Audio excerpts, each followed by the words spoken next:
Bonjour et bienvenue dans le focus de LDV Media. Aujourd'hui, nous accueillons Luciane Piochel, alias Lady Vitaine.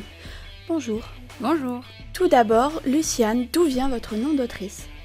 Mon nom d'autrice, Lady Vitens.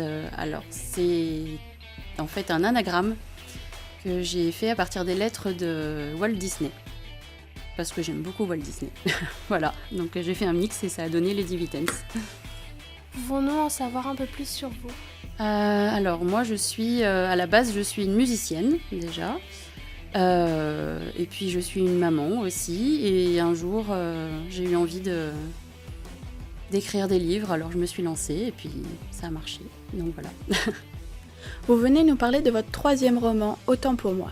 Mais pouvez-vous tout d'abord nous parler de vos deux premiers livres, Da Capo et Là où commencent les rêves ? Mes deux premiers livres donc, sont dans la même veine que le troisième, c'est-à-dire que ce sont des romans fantastiques qui sont essentiellement basés sur le temps, parce que j'aime beaucoup écrire sur le temps. Le temps, l'effet papillon, les retours dans le passé ou même dans le futur. Et du coup, pour Da Capo, on a l'histoire d'un chef d'orchestre qui doit revisiter la 5e symphonie de Beethoven, et il se trouve que la 5e symphonie lui joue un mauvais tour parce qu'elle fait disparaître le jour du dimanche. Et il se trouve que quand il était jeune, il a perdu sa maman un dimanche. Mais comme le jour du dimanche disparaît, sa maman n'est jamais disparue. Donc, aux yeux de tout le monde, en fait, elle est jamais décédée, et il n'y a que lui qui sait que. Et donc, il est partagé entre l'envie de récupérer les dimanches, parce que c'est quand même particulier, et puis l'envie de garder sa mère auprès de lui. Donc, voilà, c'est toute la trame de l'histoire. Le deuxième livre, ce sera un livre qui appellera une suite.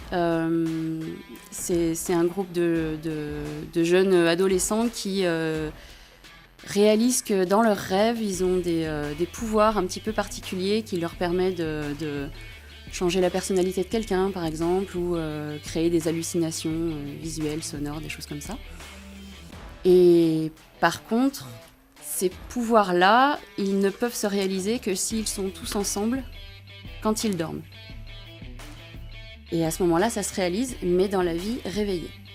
Et le problème, c'est que comme ils sont jeunes, ils ne savent pas trop utiliser ces pouvoirs, donc ils finissent par les utiliser les uns contre les autres un petit peu involontairement, et du coup, ça crée des gros soucis. Et en fait, on les retrouve 10 ans après, et 10 ans après, l'une d'entre eux se retrouve dans le coma, en fait.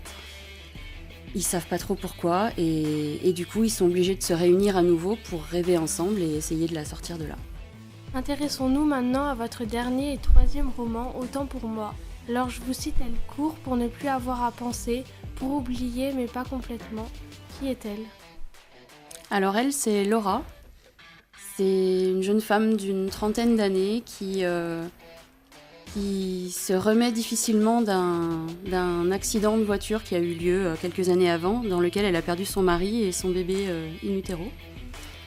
Et elle se remet à courir en fait pour reprendre sa vie en main, pour essayer de s'en sortir, pour faire son deuil tout simplement.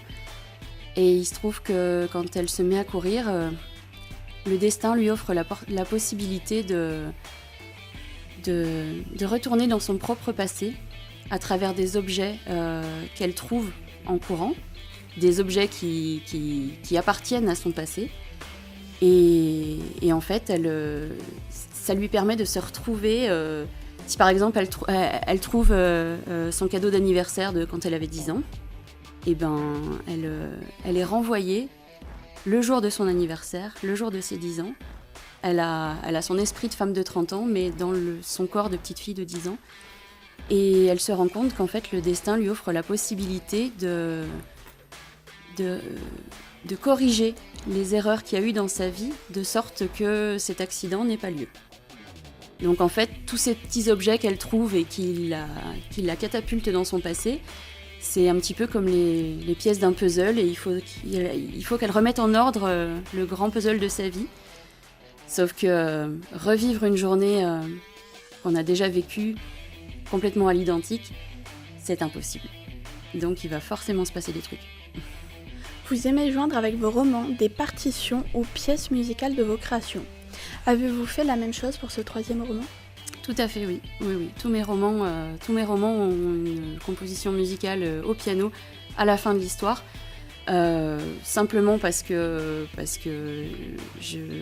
en tant que lectrice, moi quand je finis un livre, je suis frustrée quand je tourne la dernière page en fait. Quand un livre que j'ai aimé lire, je tourne la dernière page, je suis devant une page blanche et c'est fini quoi. Et c'est frustrant je trouve. Donc moi je propose une partition de musique, une partition de piano et l'idée c'est que mes lecteurs quand ils ont fini le livre, s'ils ont aimé le livre, ils écoutent cette musique et ils se remémorent l'histoire en fait. Et c'est moins frustrant qu'une page blanche.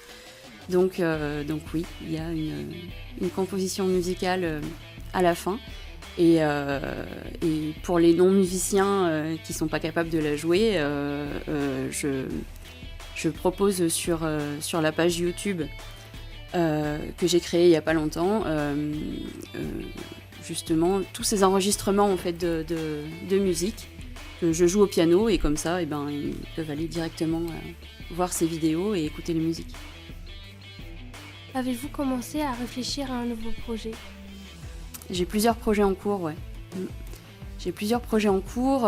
J'ai déjà un 4e roman que j'ai pas commencé à écrire, mais qui se construit petit à petit dans ma tête et qui va être la suite de Là où commencent les rêves, justement. Et puis là, je travaille en fait sur un projet de littérature jeunesse, en fait, avec des personnages qu'on va retrouver ça va être des histoires à épisodes en fait, donc il devrait en